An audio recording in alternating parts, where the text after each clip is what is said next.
Yes sir. Sir ఇప్పుడు మీరు కొన్ని యూనివర్సిటీస్తోనూ కాలేజెస్తోనూ కొలాబరేట్ అయ్యారు. ఎస్ సార్ ఇప్పుడు ఒక own intermediate college, own degree college అవసరం అంటారా? సాధారణంగా సివిల్ సర్వీసెస్ కోసం డెడికేట్ అయ్యే ఇన్స్టిట్యూషన్స్ వాళ్ళ జాబ్ ఏంటంటే ప్యూర్గా పిల్లల్ని గ్రాడ్యుయేషన్ స్థాయి నుంచి ఈ ఫోకస్లో తీసుకెళ్ళడం.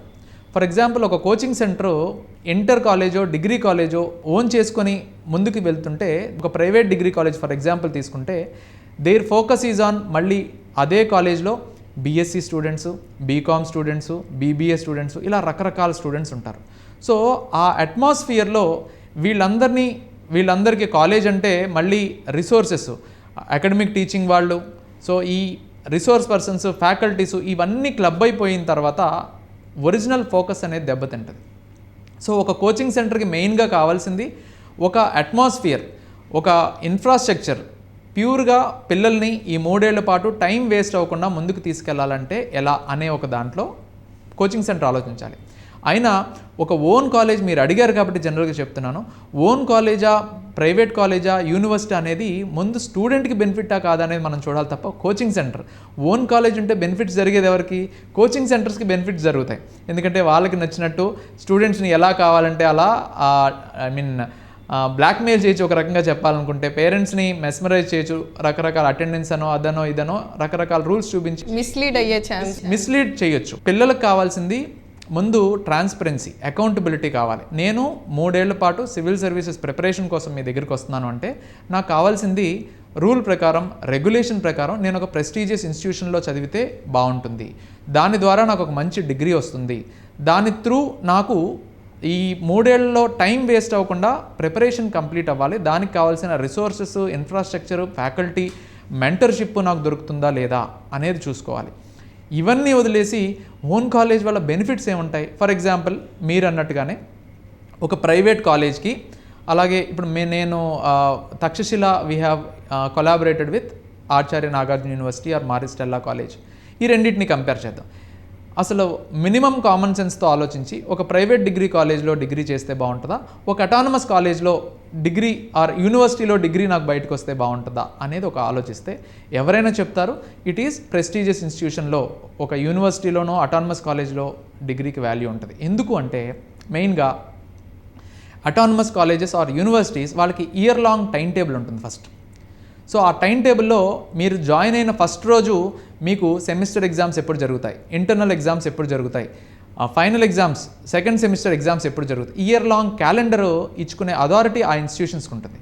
అదే ఒక ప్రైవేట్ డిగ్రీ కాలేజ్కి ఈరోజు జాయిన్ అయిన తర్వాత సెమిస్టర్ ఎగ్జామ్స్ ఎప్పుడు అనేది ఆ కన్సర్న్ అఫిలియేటెడ్ యూనివర్సిటీ నోటిఫికేషన్ ఇచ్చే వరకు ఎగ్జామ్స్ ఎప్పుడు పెడతామో తెలియదు. సో ఎగ్జామ్స్ ఇచ్చే ఒక 1 month ముందు మాత్రమే నోటిఫికేషన్ ఇస్తారు. అది మళ్ళీ పోస్ట్పోన్ అవ్వచ్చు, ఎందుకంటే ఆ టైం టేబుల్ ఆ జిల్లాలో ఉన్న, ఆ జ్యూరిస్డిక్షన్లో ఉన్న అన్ని డిగ్రీ ప్రైవేట్ కాలేజ్ అన్నిటికీ వర్తిస్తుంది కాబట్టి. సో ప్రాపర్ టైం టేబుల్ అనేది అవకాశం ఉండదు. అలాగే ప్రైవేట్ డిగ్రీ కాలేజ్ ఈ ఇంటర్నల్స్ ఇవన్నీ కూడా వాళ్ళకి నచ్చినట్టు వాళ్ళు ఓన్గా పెట్టుకుంటారు. But weightage, internal weightage autonomous ఇన్స్టిట్యూషన్స్లో అలాగే యూనివర్సిటీస్లో ఎక్కువ వెయిటేజ్ ఉంటుంది. సో పిల్లలు ఎక్కువ మార్క్స్ స్కోరింగ్ చేసుకోవడానికి కానీ వెయిటేజ్ ఎక్కువ ఉండటం వల్ల డిగ్రీలో పర్సంటేజ్ ఎక్కువ రావడానికి కూడా అటానమస్ అండ్ యూనివర్సిటీస్లో ఎక్కువ స్కోప్ ఉంటుంది. అలాగే ఫైనల్ ఎగ్జామ్స్, ఇప్పుడు ప్రైవేట్ డిగ్రీ కాలేజెస్లో సెమిస్టర్ ఎగ్జామ్స్కి మళ్ళీ వేరే కాలేజెస్కి వెళ్ళి అక్కడి నుంచి రాయాలి.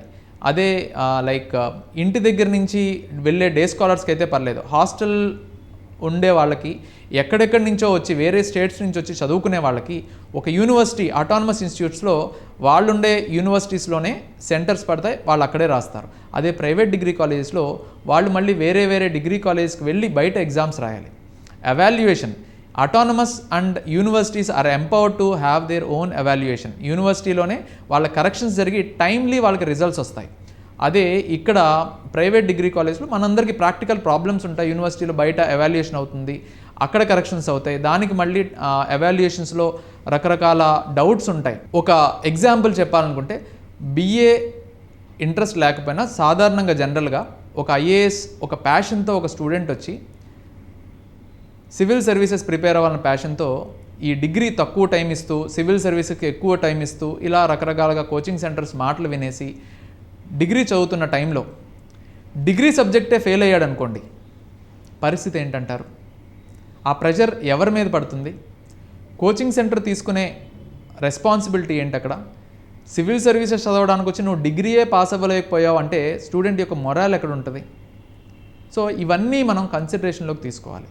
So first Takshashila I proudly say మా దగ్గర 99% ఎవరైనా ఆబ్సెంట్ అయినా, ఎవరైనా ఒంట్లో బాగోలేక బాగా రాయకపోతే తప్ప మెజారిటీ వీ హ్యావ్ ప్రాపర్గా డిజైన్ చేసిన సిలబస్ త్రూ పిల్లల్ని ప్రాపర్గా ట్రైన్ చేయడం వల్ల we have 99% of pass percentage. So దీన్ని కూడా అర్థం చేసుకోవాలి.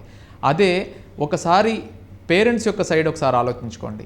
మా అబ్బాయి డిగ్రీతో పాటు సివిల్ సర్వీసెస్ చదువుతున్నాడు, కానీ డిగ్రీ ఫెయిల్ అయ్యాడు, సెమిస్టర్ ఎగ్జామ్లోనే ఫెయిల్ అయ్యాడు, మళ్ళీ సప్లిమెంటరీ కడుతున్నాడు అంటే వాళ్ళ మొరల్ ఎలా ఉంటుంది?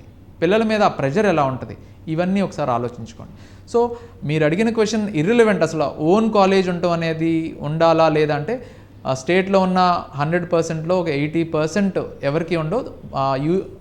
Usually coaching centres focus on specific goals of competitive exams and their training. కానీ ఓన్ కాలేజ్ ఎవరికంటే అది బిజినెస్ చేయాలి అని అనుకున్నప్పుడు స్పెసిఫిక్గా పిల్లలకి ఇంటర్మీడియట్లో వచ్చే వాళ్ళకి ఎంపీసీతోనూ ఎంఈసీతోనూ అన్ని కోర్సులతో పాటు నేను ఐఏఎస్ కోచింగ్ ఇస్తామనో, లేకపోతే డిగ్రీలో వచ్చిన పిల్లలకి నేను బీబీఏ చదివిస్తూ నేను సివిల్ సర్వీసెస్ కోచింగ్ ఇస్తాను, నేను బీఎస్సీ చెప్పి కోచింగ్ ఇస్తాను, ఇలా మిస్లీడ్ చేయడానికి అవకాశాలు ఎక్కువ ఉంటాయి. అంటే even though it is correct, but నా పాయింట్ ఏంటంటే బీఎస్సీతో పాటు సివిల్ సర్వీసెస్ చేసే అంత చదవగలిగే కెపాసిటీ పిల్లల్లో ఉన్నప్పుడు బీటెక్ చేస్తూ సివిల్ సర్వీసెస్ చదివేసేచ్చు కదా. సో ఒక యావరేజ్ స్టూడెంట్ ఒక రోజులో ఎంత టైం ఎడ్యుకేషన్కి టైం స్పెండ్ చేయగలరు అనేది పేరెంట్స్, అలాగే ఈ అకాడమియా, ఈ పేరెంట్ అండ్ టీచర్ కమ్యూనిటీ ఆలోచించాలి. అకాడమిక్గా వాళ్ళు స్ట్రెంగ్త్ అవ్వాలి అంటే రోజుకి ఎంత టైం కావాలి, కాంపిటేటివ్ ఎగ్జామ్స్లో స్ట్రెంగ్త్ అవ్వాలంటే వాళ్ళ డైలీ టైమింగ్ ఎలా ఉండాలి, ఇవన్నీ ప్రాపర్గా ఆలోచించి పిల్లల సైకాలజీని, వాళ్ళ స్టాండర్డ్ ఆఫ్ లివింగ్ని కరెక్ట్గా అడ్రస్ చేసినప్పుడే ఈ ప్రిపరేషన్ అనేది ముందుకెళ్తే తప్ప చెప్పేవాళ్ళ రోజుకి 12 గంటలు 15 గంటలు కూడా చెప్తారు. బట్ రిసీవ్ చేసుకునే కెపాసిటీ ఈ ఏజ్లో ఆ పిల్లల్లో ఉందా లేదా అనేది మనం గమనించాలి. Like and subscribe Eagle Media Works.